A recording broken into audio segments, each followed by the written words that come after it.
Hello, and welcome to BattleTech Faction Briefings. We are going back to a House military unit for the first time in a long time.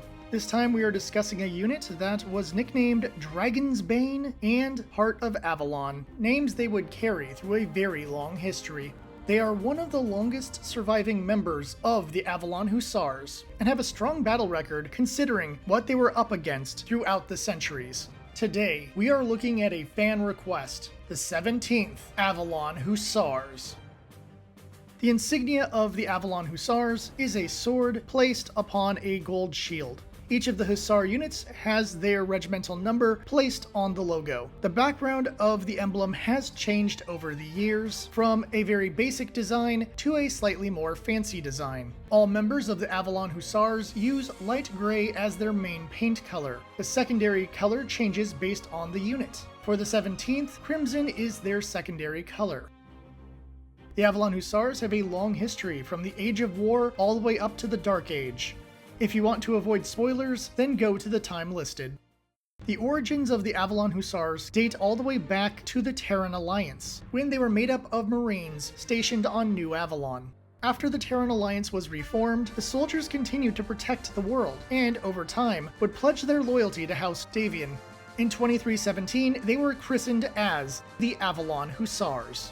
Over the years, they built up 8 regiments. However, when one of the units was completely destroyed, they would not replace its number. Instead, when new units were built, they were just added to the number list. Their main task was to protect the border from the Draconis Combine. By the end of the Age of War, the Avalon Hussars were up to the 34th, because of the constant need to expand the military and the heavy losses suffered during this era. Prior to the reunification wars, there would be 14 functional Avalon Hussar units, 6 of which would become part of the SLDF. While the AFFS would add more units, they chose not to replace the numbers used for the SLDF regiments, because it was an honor for them to be part of the Star League. Due to the Council Edict of 2650, all House military forces needed to be reduced. Due to this, the Avalon Hussars would reduce themselves down to 14 units, from the 25 regiments they had grown to. When the edict was repealed, the Avalon Hussars reactivated 11 old regiments. During the time of rebuilding the Hussars, the 17th would be assigned as a training unit to help the newly reactivated units be ready for combat. Things would begin to heat up between the Federated Sons and the Capellan Confederation in the 2760s. The 17th would get moved to the front and lead the charge at Redfield in 2762. They did win the planet back for the Federated Sons, but unfortunately this took a toll on the unit due to the heavy fighting they faced. They would be stationed on Turco to rebuild and recover. By the beginning of the war, the 17th was made up of 4 battalions and still stationed on Turco. They would then be moved to New Roads, but the majority of their forces were then sent to New Avalon as part of a preparation for a Draconis Combine counter-invasion. The Combine arrived on New Roads in 2787. The team that was left behind was called the Whirling Dervishes. They were made up of 2 enforcers and 4 dervishes. They were able to deal heavy damage to the Second Sword of Light's supply lines by using hit-and-run attacks. However, the Sword of Light hunted them down and eventually wiped them out. The war was devastating for the Avalon Hussars. Of the 26 regiments, 7 of them were completely destroyed. Despite losses, they were able to prevent the Draconis Combine from conquering the Federated Sons. At this point, the 17th was down to 2 battalions, half their strength from before the beginning of the war. By the beginning of the Second Succession War, the 17th were back to 4 battalion strength after rebuilding on Turco. Their big assignment during this war was Operation Leopard, which began in 2833. The 17th were teamed up with the 2nd Seti Hussars and 9th Deneb Light Cavalry in a mission to capture Tikhonov after the first attempt had failed a year prior. The first operation was a failure due to a lack of supplies that were designed to siege heavy fortresses. It took 2 weeks of heavy fighting, but the Davion forces broke enemy defenses and took the most important industrial centers on Tikhonov. However, the CCAF forces hid in the wilderness and pulled hit-and-run strikes against the tired AFFS units. The hunt for these remnants wore down the team, and the arrival of the Capellan Hussars led to some problems as they destroyed supply caches. The Davion forces were not defeated, but command pulled them out, fearing a bigger Capellan counterattack. General H.R. Greer, who ordered the retreat, was punished by the First Prince and had to do KP duty on New Syrtis until the end of 2834. By the end of the war, the 17th were at 90% strength and stationed on Glenmora, which makes them far better off than many other House units. By 2992, the 17th were stationed on Dobson, where they made an attack on the world of Breed. They worked alongside other Hussar units and had early victories in the fight. There were other attacks during this period, including a raid on Clothandu in 2994, Kesai in 2999, and New Medem in 3001. However, at New Medem, 2 Overlord dropships were destroyed en route, and this left the 17th without most of their command staff. Major Ron Felsner, an infantry commander, took command and helped the team retreat from the world. Years later, the 17th were stationed on Mallory's world, holding off the Draconis Combine. In 3013, they were relieved by the 4th Davion Guards, who were led by First Prince Ian Davion. The Guards fought off the Second Sword of Light, but as the battle continued, the 17th botched their drop assault, leaving the Guards' flank open. The Guards had to pull back, and Ian Davion sacrificed himself to hold off the Karita forces. The 4th and the 17th did a counterattack and destroyed the 2nd Legion of Vega and pushed the DCMS off the world. Afterward, the 17th Avalon Hussars were again guarding the border with the Draconis Combine while stationed on the world of Cassius. By 3025, the 17th had evolved into a regimental combat team, as the AFFS began the transformation of their forces into large, more versatile units. However, they lacked infantry due to their infantry being wiped out during a drop operation that was too close to the enemy front. Despite these upgrades, by the end of the Third Succession War, there were only 8 Avalon Hussar regiments remaining. It is noted that some of the Avalon Hussars were involved in Operation Rat, the plan to capture Capellan territory during the Fourth Succession War. However, the only confirmed Avalon Hussar attack forces are the 20th and the 33rd. It is likely that the 17th functioned as a garrison or reserve unit. The 17th Avalon Hussars would team up with the 1st Davion Guards and serve under the command of Field Marshal Arden Sortak. They would assault on Ting with 2-to-1 numbers against the Combine garrison. The DCMS units suffered from low morale, and the 17th would take 5,000 prisoners and kill 2,000 DCMS soldiers during the attack. The few Combine soldiers that survived would lead guerrilla attacks against the FedCom invaders, buying time for a proper counterattack. The counterattack came with the Ryukin Roku, who first attacked the POW camps and liberated many of their allies. The FedCom troops still held the world, but the arrival of the Ryukin Yan and several regiments of conventional forces turned the tables. The FedCom team had no choice but to retreat and give up the world. After the war, they returned to Cassius. The 17th were one of many units that were transferred to the clan front. Due to technical issues, most of the unit was stranded for a couple months before being moved to the front. Thus, they arrived a few weeks before the Truce of Tukiad. However, their infantry jump ships did make it to the front and were attached to the forces at Twycross. After the truce, the 17th remained on the Lyran Falcon border and spent 5 years doing strikes along the border to keep the Jade Falcons in a state of disarray. Twice, they cut off a Falcon raid with a surprise attack. Their efforts would hold off many Falcon attacks, while the AFFC rebuilt from the damage dealt to them during the war.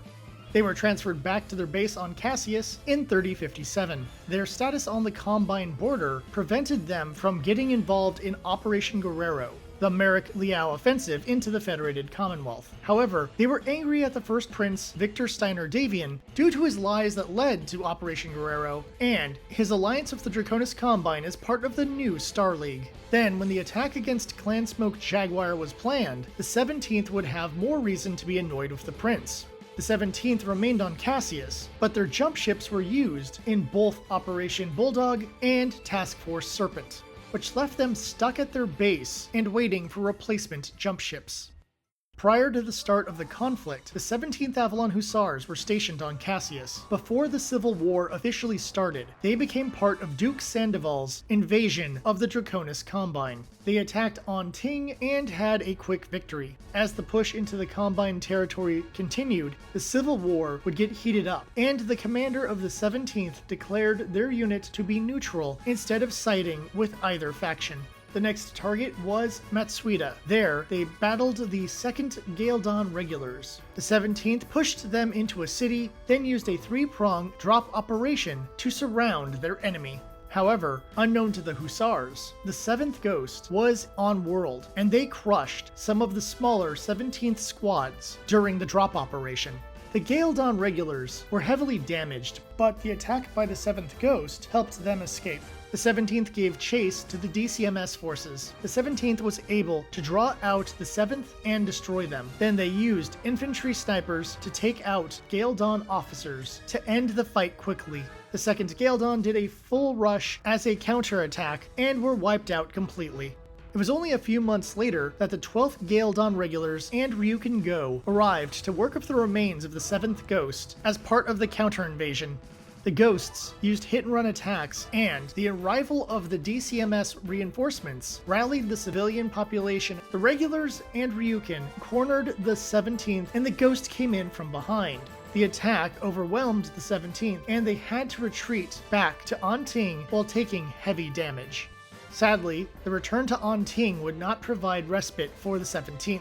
Only 3 days after their landing, the 12th Gale Dawn regulars and Ryukin Go arrived to continue the fight. The 17th armor held back the Ryukin, while the 17th's mechs fought the 12th Gale Dawn. The pressure was too great, and the 17th had to regroup and escape. However, they left about 2 regiments of conventional forces behind during their escape. They returned to Cassius in 3065 and went into several defensive positions. They would get support from elements of the 3rd Davion Guards. They held off an attack by the 5th Sword of Light, but the DCMS would send the Ryukin Go as backup. The Davion forces were able to hold off the entire Combine invasion force by killing off their commander during a battle. The Combine forces pushed back in order to restore their honor and dealt heavy damage to the 17th before they left the world. Despite some heavy damage to the unit, the 17th Avalon Hussars did get quite a bit of Combine salvage. 5 days after the Combine troops left, a ceasefire was called between the Federated Commonwealth and Draconis Combine forces. Shortly after things stabilized, a rogue team of the 17th left the world and got involved with the Battle of New Avalon in 3066. They sided with Archon Princess Catherine Steiner Davion's loyalist forces and played defense for the capital before being ravaged by Victor's faction. By the end of the Civil War, the 17th were transferred to Talcott in order to recover.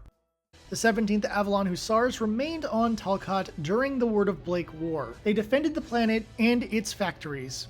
When the Word of Blake attacked, they showed up disguised as Capellans, but were found out and fought off. The 17th improved their infantry with new battle armor made at the local GM factory. The newly trained battle armor soldiers were also sent to other Avalon Hussar units. By 3079, the 17th was fully rebuilt and set as defense. During this time of rebuilding, they were shifted into a light combat team. As the Word of Blake War ended, the 17th remained on Talcott until 3085. They built up and trained more soldiers that were split off and used in helping rebuild the new 1st and 2nd Avalon Hussars. Then, they ended up being transferred to Spica. In 3103, they moved to Kittery in order to support the 4th Crucis Lancers during the Victoria War, a campaign against the Capellan Confederation that would later incorporate raids into the former Free Worlds League and Magistry of Canopus. However, the CCAF attacked Kittery, and after 4 months of battle, the 17th had to retreat. During this era, they had morale issues due to several defeats and bad leadership. But this turned around when they pulled a raid on Warlock in retaliation for the border raids by the Capellans.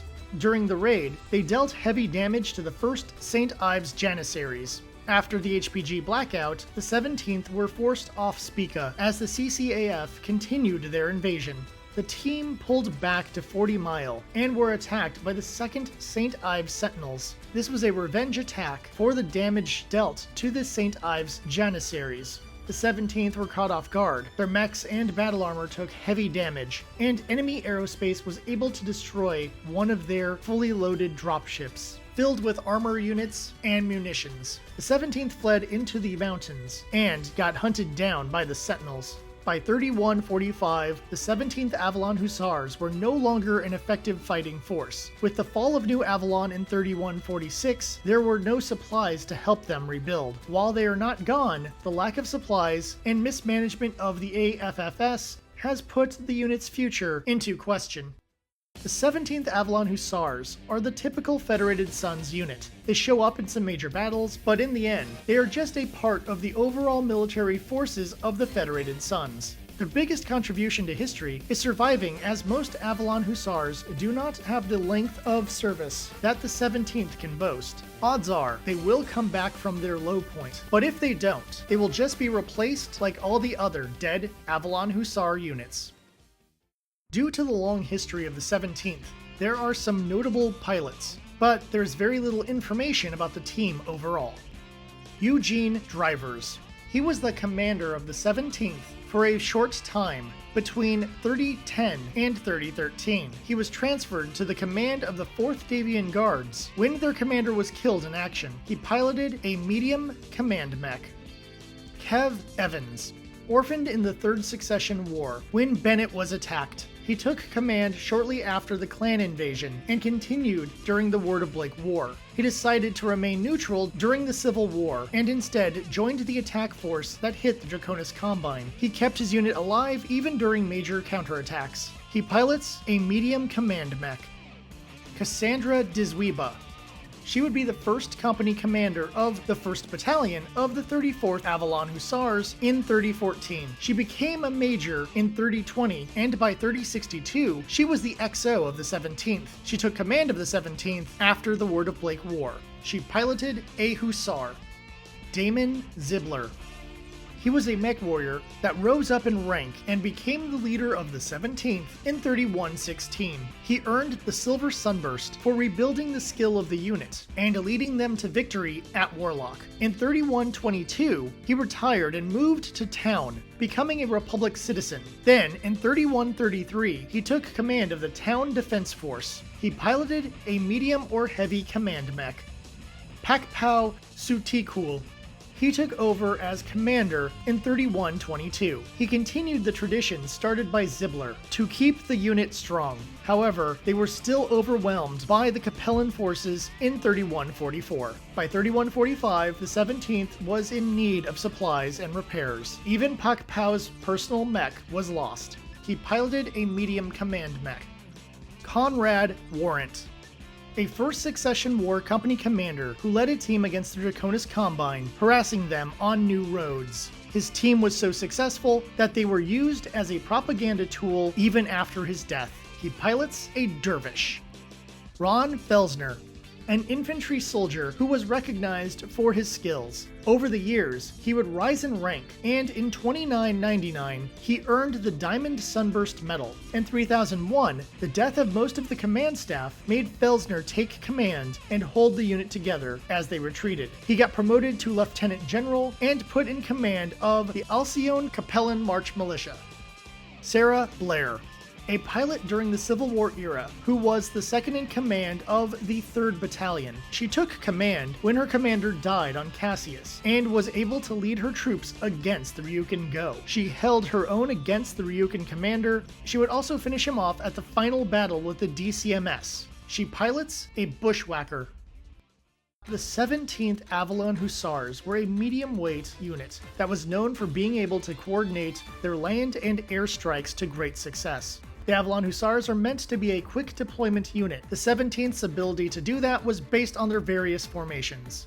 They specialized in dangerous drop operations, landing close to enemy locations. However, that would be very costly to them on many occasions. They began as a standard regiment, but then would become a regimental combat team. An RCT is made up of a regiment of battle mechs, 3 regiments of combat vehicles, 5 regiments of infantry, 2 fighter wings, a battalion of artillery, and 1 or more battalions of engineers or other specialists. In the Dark Age, they would become a light combat team. An LCT is made up of 3 companies of battle mechs, with a command company made up of 2 to 3 lances of battle mechs, 2 to 3 battalions of heavy or assault armor, with an equal amount of armored cavalry, an artillery company, a regiment or less of battle armor, VTOL transport assets, and limited infantry support. No matter the era, the 17th Avalon Hussars are great for mixed unit combat. Their mechs have plenty of support and decent transport assets, except for the couple of occasions where they don't.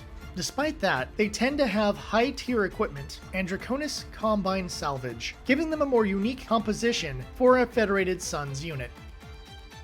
There isn't much fiction for the 17th, however they do appear in short stories, usually as minor cameos. The Longest Road is an extended epilogue of the Archer Christofori trilogy, and that series is very much worth the read if you're looking for a good FedCom Civil War story. They have a good amount of information in several source books, as they are a key part of the FedSun's military. That being said, some books only have unit deployment and condition information. Of the great houses, the Federated Suns is easily my least favorite. Thus, exploring the Avalon Hussars made me explore their history a bit deeper than I have in the past. I'm still surprised this was a request, as I don't see much that makes the 17th very special. Still, I'm glad I covered them, as they have a long history with a couple interesting twists along the way. Not as exciting as the Davion Guards, but not as banal as a March Militia. The Avalon Hussars do have enough history that I'd be willing to explore another one of their units in the future. Painting up the 17th Avalon Hussars is a choice. There's nothing wrong with them, but since all Avalon Hussars have a different secondary color, they cannot be used to act as a different Avalon Hussar team on the tabletop. However, they do go from the Age of War to the Dark Age, making them a good choice for FedSun players who want a unit with longevity. I won't be making them anytime soon. Then again, I wouldn't make any Davion units unless I want them to be beat up by my Sword of Light team. If you have painted up a set of Avalon Hussars, let me know in the comments. Next time, I'll be looking at a mercenary unit before covering a Draconis Combine unit. If you have suggestions for future videos, please let me know in the comments, and I'll add them to my list. Until next time, thank you for watching. May your weapons stay hot and your reactors stay cool. Look forward to the next BattleTech faction briefing, and until then, I'll see you at the tavern.